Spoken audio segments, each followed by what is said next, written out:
Woo! Thank you. What we're going to talk about now is simply some keys to self-motivation. And all of us have motivation of some sort. I define motivation as the desire to achieve that which you believe to be worthwhile.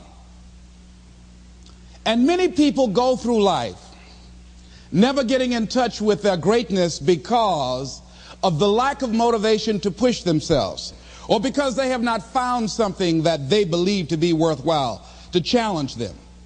I heard a poem once that said, many a flower has bloomed unceasingly and wasted sweetness upon the cold desert air.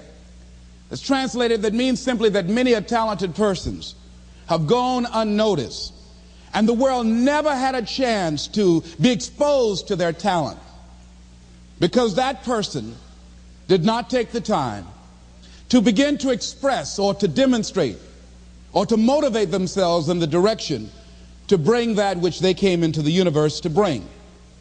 How can you measure your motivation? How can you evaluate where you are on a scale of 1 to 10? Let's do this for ourselves mentally. How do you rate yourself from 1 to 10? Your mental attitude about yourself, how you feel about you, how you feel about life.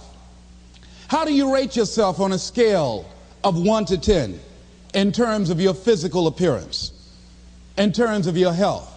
Do you take care of yourself? Are you allowing yourself to get overweight and out of shape? Are you conscious of your health? Are you watching the food that you take into your body? Do you make a deliberate effort to exercise? You know, it was George Burns. He said, we cannot help getting older, but we don't have to get old. And many of us get old before our time because we don't take time to take care of ourselves. Your environment is a very good indicator. On a scale of 1 to 10, is it what you want it to be? Do you find it desirable? Are you satisfied? The job or career that you're involved in. Someone said that 85% of the American public are unhappy with their jobs. Are you spending 8 hours a day just doing time? Doing something that you don't find challenging, that does not make you stretch mentally, that does not stimulate you, that does not inspire you. Something that you don't find a sense of fulfillment in it. If you're doing that day in and day out, it has to affect how you feel about yourself, your level of motivation. Your relationships. What kind of impact is it having on your life? Is it nourishing or is it a toxic relationship? Does it drain you or does it build you up? Ask yourself that. How motivated are you to do something about it? Your contribution, your actions. What are you giving? Many people will leave the universe without a trace. No one will know they were here. And in fact, under their name, we could put under there, not used up. Will anybody know that you came this way? What contribution are you giving? What will you leave? What will be different because you came this way? Someone once said that life is our gift to us that God has given us, and how we live our lives is our gift to God. What kind of gift are you formulating? Is this a gift that you like to take back and do something else before you turn it in? Think about that. What can we do? What are some of the keys that we can begin to use to motivate ourselves when our batteries run low? Because I don't care who you are, I don't care what you do, at some time you are going to get tired. At some time you're going to get in a rut. Seem like nothing you do works out right. And sometimes it just seems like you just don't have the wherewithal or the will to do anything. That sometimes you act like you're punch drunk. You're just wading through life, just doing time day in and day out, looking at non-discriminatory television, anything that's on, just looking. And depressed, feeling powerless, feeling useless, and bored. What do you do? How do you get yourself out of a rut? How do you, when you know you can do more than what you've been doing and you're not doing it and you're discontent with where you are, you get angry at yourself. How do you get out of that rut? How do you motivate yourself? One of the things that we must do is that we must be involved in working on achieving self-mastery. You must work on yourself continuously. Never be satisfied with yourself. Always know that as you invest the effort and time on you, that's the greatest ability that human beings have above animals. See, a dog can't be anything but a dog. Tree can't be anything but a tree. Human being, you've got unlimited potential. You can put effort on you, and by concentrating on you and developing you, you can transform your life wherever you are right now. So you want to work on yourself. You want to read books that inspire you and motivate you. You want to listen to tapes over and over and over again. And I suggest that you listen to tapes when you first get up in the morning. You want to control the spirit of your day. When you first wake up in the morning, your mind is operating at 10.5 wave cycles per second. That's when the subconscious mind is most impressionable. Whatever you hear in the first 20 minutes when you wake up, that will affect the spirit of your day. When you listen to tapes, listen with relaxed belief, believing that this can happen for you. And by listening to them, listen to them over and over and over again, and you will get a breakthrough. You can listen to the same tape for months, and all of a sudden you hear something you never heard before. It have a special meaning for you. Or read the same book over again, and you find some special insight. You said, I can't believe I didn't see that the first time. So you want to be involved in developing yourself. Most people won't do that. Most people won't take that kind of effort and invest that kind of energy in themselves, because they will fall prey to that conversation within. Oh, don't do that. You don't have time. You're too busy. You're too caught up in the rat race. Most people won't do that. Well, they won't take time to go to lectures. They won't take time to go to seminars. They won't take time to go to classes to improve themselves. And as you continue to work on yourself, you will begin to expand your vision of yourself. You begin to work towards self-mastery. And you will begin to see it reflect itself in all the dimensions of your life: your mental life, your physical life, your social life, in your relationships, your monetary life. So concentrate on developing yourself. Because if you don't, I guarantee you that you will make a settlement. And most people have. And most of us already have. What kind of settlement have you made with your life? You know, when we make settlements, out of court settlements, you've heard them. That means that you decided to take something less than what you originally wanted to get had you gone into court. And the reason that you settled outside of court is because you didn't believe that you can get it.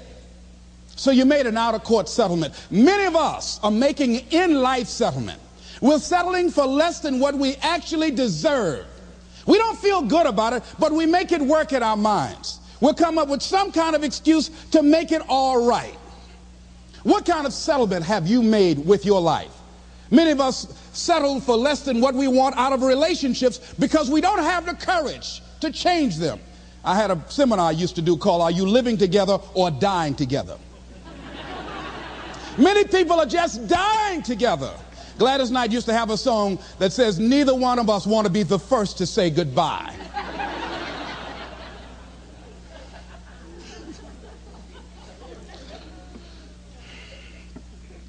The next thing is, in order to begin to find some keys to self-motivation to drive yourself, in addition to working on yourself, and as you work on yourself, you feel good about yourself, and as you feel better about yourself, you treat yourself differently. Develop a health plan.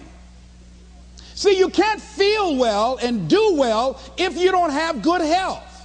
You can't perform if you don't have your health. Your health is valuable.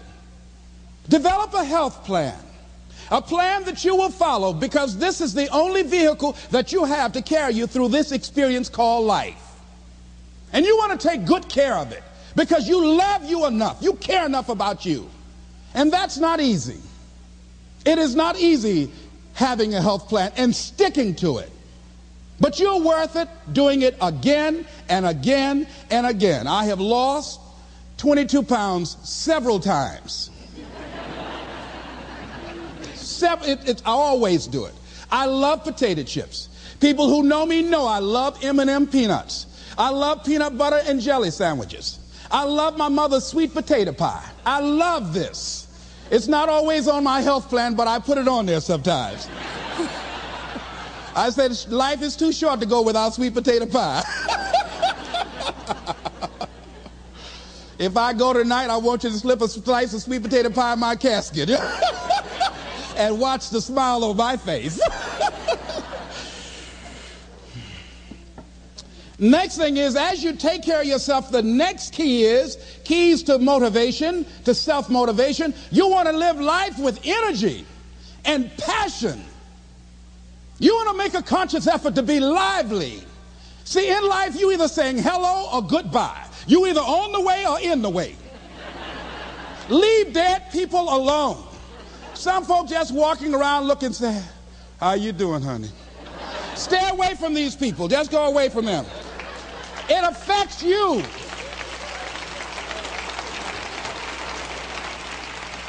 You want to smile. You want to be happy. You got a lot to be thankful for.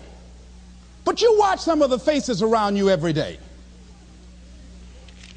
And I tell you, some of these faces, they will put you in a depressed state of mind.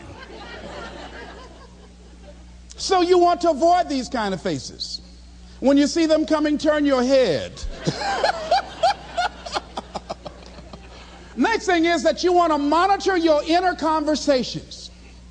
The things that you say to yourself. You want to watch them, and in watching them, you want to take charge. A friend of mine told me this evening, and she did it excellently. She said, I didn't want to come tonight. I was feeling so depressed. And I said, I'm going anyhow. See, that was the conversation. Oh, you really don't feel like it. You really don't need to do it. You don't really need to read anything. Forget all that. That's that inner conversation.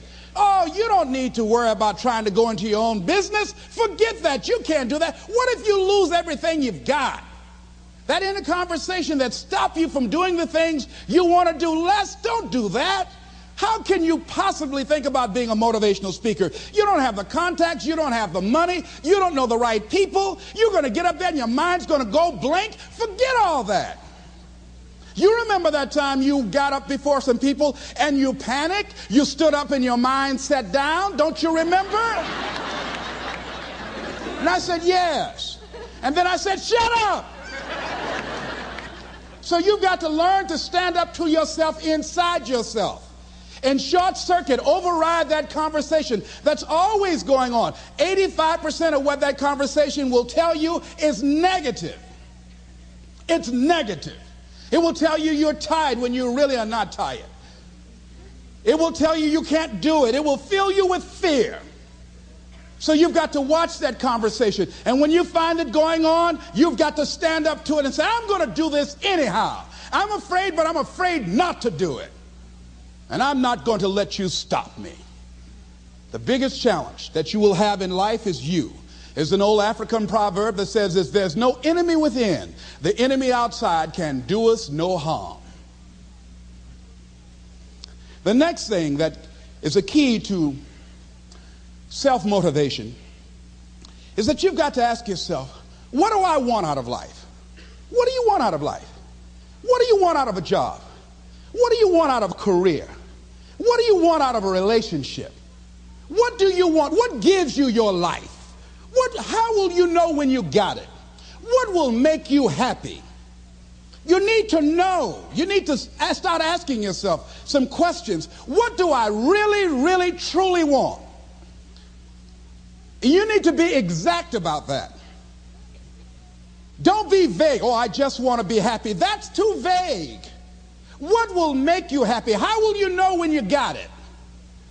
Zero in on it. Be exact. Be specific.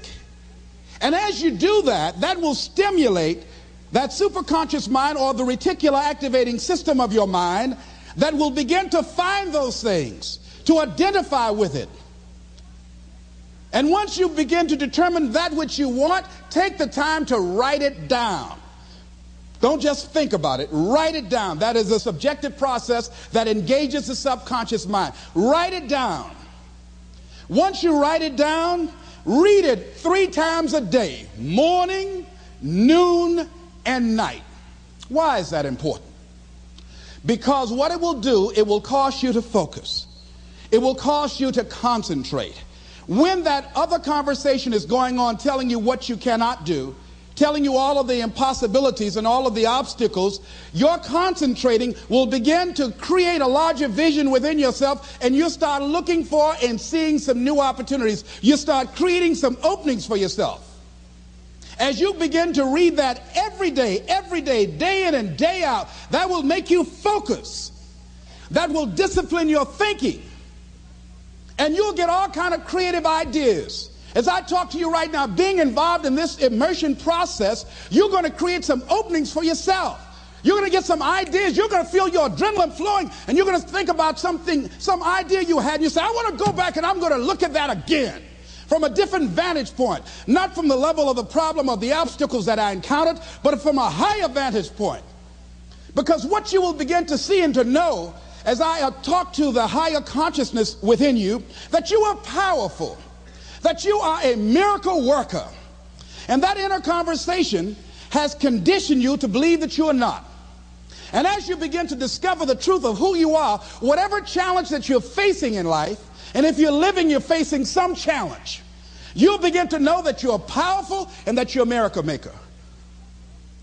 So as you begin to write down exactly what it is that you want, read it every day.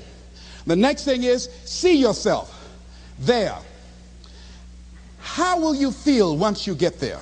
What will the experience be like for you? What will be different? What kind of person do you have to become in order to get there? Visualize yourself there, living the experience. I remember when I ran for state representative in Columbus, Ohio, and I had a lot of people telling me, and you got to watch not only the conversation within, but the conversation without, telling me, Les, you can't possibly win. You can't do that. And I went down to the legislature, and I saw myself. I knew what I wanted. I saw myself in the chair. I pointed out the chair that I wanted. I used to go and sit up in the galleries and watch the legislative process. I used to go to the committee meetings and listen to legislation being introduced. I learned how to write legislation, how to amend legislation. I started thinking like a legislator, got up every day dressing, thinking like that, selling myself on it, seeing myself in the legislature. Mr. Speaker, I'm the gentleman from the 29th House District. I'd like to introduce a bill. I went in the legislature, walked around. I had the experience of it. And when I ran and won against overwhelming odds, they were shocked. I won the election even before it was held because I was living it in my mind. You want to see yourself beyond your circumstances. You got a challenge, see yourself beyond your challenge. See yourself with the challenge already resolved. And knowing that all is well, seeing yourself in control and in charge of your destiny, being healthy and happy. The next thing is, it is important in the area of motivating yourself, it's important to know why you're doing it. Because that mind will say, why bother? Why go through all this? This is too hard. No, throw in the towel. It's not worth it. Has it ever said that to you before? Here's how you can handle that. Here's how you override that. Write down 5 reasons why you deserve it. Why do you deserve what you want? Why you? Why do you deserve it? What meaning and value will it bring to your life? What's so different about you that you deserve your goal or this goal? And when you write down those 5 reasons, when you have some down moments, and you're going to have them, when that conversation starts talking to you, and it's going to talk to you, what you will do is you can pull that out and read it, and it will build you up. It will be your rod and your staff to comfort you through some challenging moments, because you're going to have some. Life will knock you between the eyes. It will catch you on the blind side, come out of nowhere, stuff you can't anticipate that will knock the wind out of you. You want to give up. That's why it's important for you to work on yourself, listening to tapes, building yourself up, talking to yourself with power, feeling, and conviction, building yourself up day in and day out, because it's coming. I guarantee you, life is just waiting. Oh, he's doing good now, huh? Very good. I remember I had an experience. I was pursuing my dream. And that's why you have to work on yourself. You don't know what's going to happen. And I was telling people, I had this big rally I had to do. It was 5,000 people there. And I said, you must work on yourself. If you want a larger vision, you've got to empower yourself continuously, because life will catch you on the blind side. And after I finished my speech, I got a rousing standing ovation. And I went and called the young lady that I was dating at the time. I said, hey, guess what? I said, they love me. I got a standing ovation. And they were chanting, we want the motivator. We want the motivator. I said, listen, we want the motivator. Do you hear? She said, yes. Les, I need to talk to you. I said, well, wait a minute. You're talking about tough. I was getting off, and I'll be home soon. Les, I heard a voice in the background. Hurry up and tell him. Who's that? Les, you've been gone a lot, and there's somebody else. What? And they came in. Les, come on, Mr. Motivator. They want you back out there. Wait a minute, hold a minute. What'd you say? I'm sorry, there's someone else. And I heard his voice say, hang the phone up. Clump. I say, wait a minute. I say, hey, Motivator, come on, they want you. Can't you hear them cheering? I say, okay. I say, when you working on a larger vision, I say, you got to really work on yourself, because life will catch you on the blind side.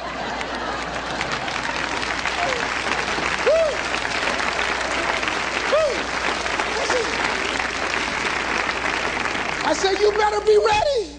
And you better make sure you want it, because it'll make you cry. And somebody said, the Spirit is on him. Thank you, thank you, thank you, thank you. I was talking till they started blinking the lights. They had to come pull me off. And I said, you got to have a larger vision. You make sure, wait a minute, you make sure you work on yourself. They said, come on, Mr. Brown, come on. Yeah.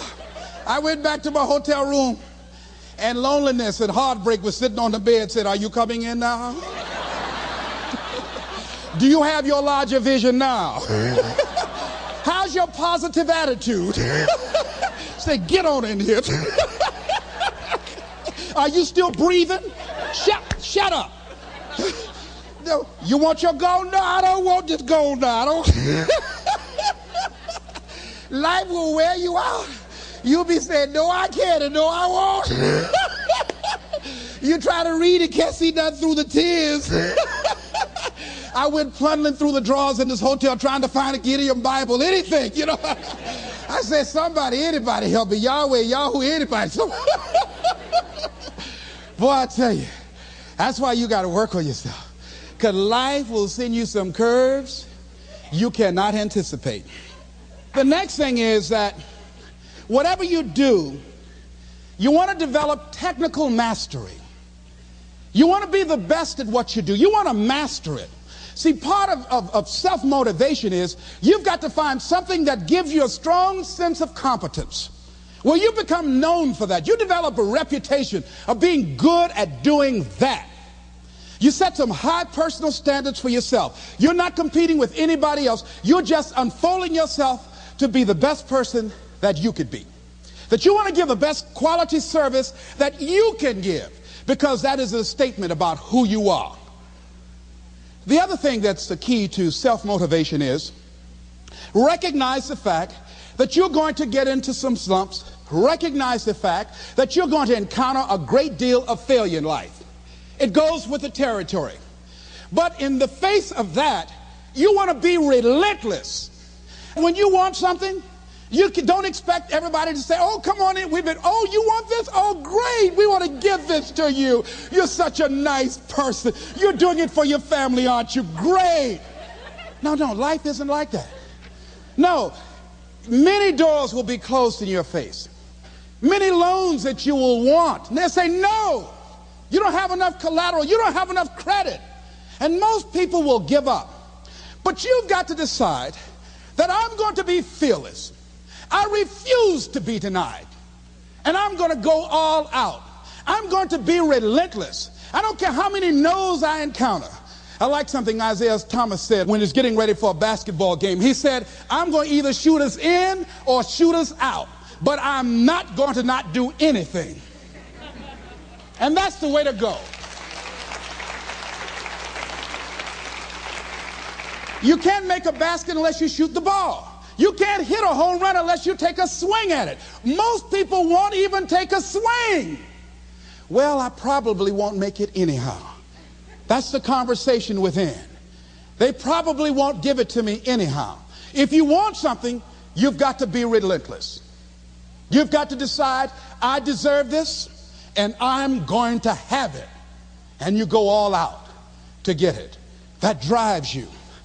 The next thing is that when you want something out of life, you've got to be willing to go into action. Don't wait around for things to be just right. Don't wait for things to be perfect. Don't wait for the ideal situation. It will never be ideal. There will always be a reason. Well, as soon as the children grow up, or as soon as I pay my bills, or as soon as I get my divorce, as soon as I get enough money together, do what you can, where you are with what you have, and never be satisfied. A lot of people never take a chance in life. They don't want to take any chances. They want the situation to be ideal. See, that's not walking by faith. That's walking by sight. If I can see it, I'll do it. No. That's a lot of people saying, if I can see it, I'll believe it. No. If you believe it, you can see it.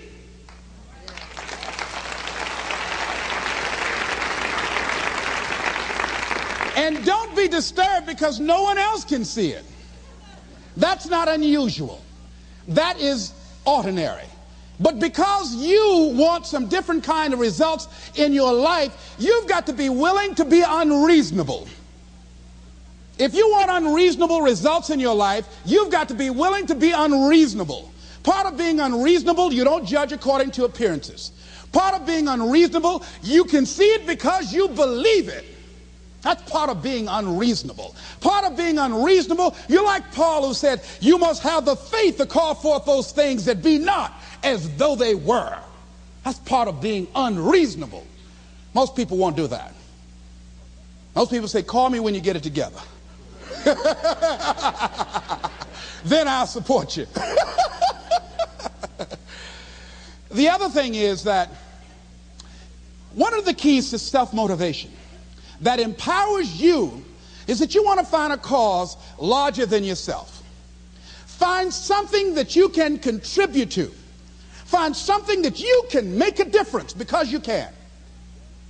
Part of what feeds your larger vision, part of what gives you a reason for being, part of what gives you your life is being able to give something back.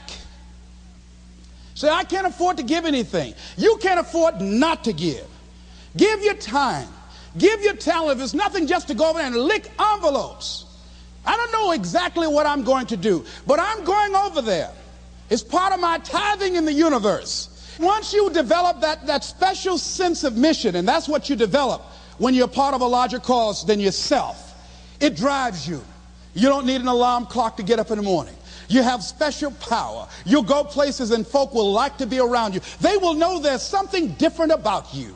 When you go in, they'll say, hey, that's somebody important. I want to know who you are. I just want to be near you. That energy that you have, that consciousness that you will embody will affect everybody around you. The next thing is that you want to create a home court advantage for yourself. You've got to be aware of who you have around you. So you want to be selective. Have friends that will enable you to grow. I have friends that help me to grow spiritually. These are my spiritual friends. I talk spiritual stuff with them. I have some other friends who are just intellectual friends. They make me grow intellectually. They make me stretch. I have some professional friends. I'm a member of the National Speakers Association. I get together with other speakers and we learn from each other and we grow from each other. I have other friends who are just social friends. All we do is just socialize together. We'll look at a basketball game together or go out dancing, but that's all we can do. We don't talk anything serious, nothing spiritual, nothing intellectual. That's not that kind of relationship. Nothing heavy up in here. Have other friends, we walk together. That's all we can do, walk together. Talk about we're going to lose weight one day by and by for good, all right? That's all we do. Nothing else. So, according to the relationships that you develop, we grow from people and projects. And the relationships that you develop can enhance and can enrich your life, or they can drain you. I know many talented people who had a great deal of potential, but because they didn't surround themselves with other people that will inspire them to transcend themselves. They never realize their greatness, and they will end up going to their grave with all their good stuff still in them.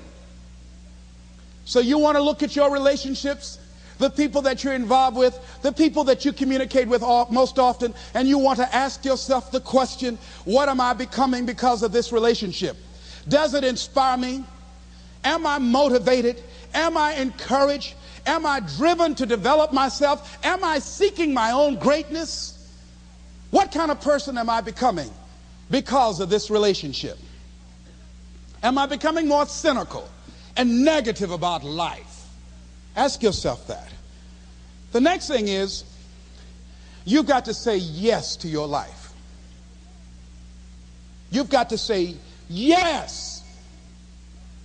Yes to my dreams. Yes to me. Yes, I can make it. Yes, I can. Doesn't matter how many failures I've made. Doesn't matter how many mistakes I've endured. Doesn't matter about my defeats. Doesn't matter about what I've done. Yes, yes. I don't care about the fact I'm in a hole now. Doesn't matter about where I am. Yes. The last chapter to my life has not been written yet. If you judge me now, you'll judge me prematurely. I haven't exposed all my stuff yet. I'm still in the process of transforming my life. I'm still in the process of becoming. Yes. I had somebody in my life at one time told me, you'll never make it. And I said, I'll show you. And what energized me, what motivated me was something that Frank Sinatra said. He said, the best revenge is massive success.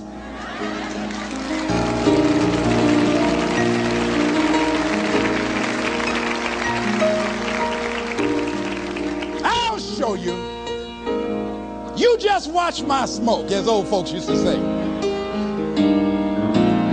So say yes.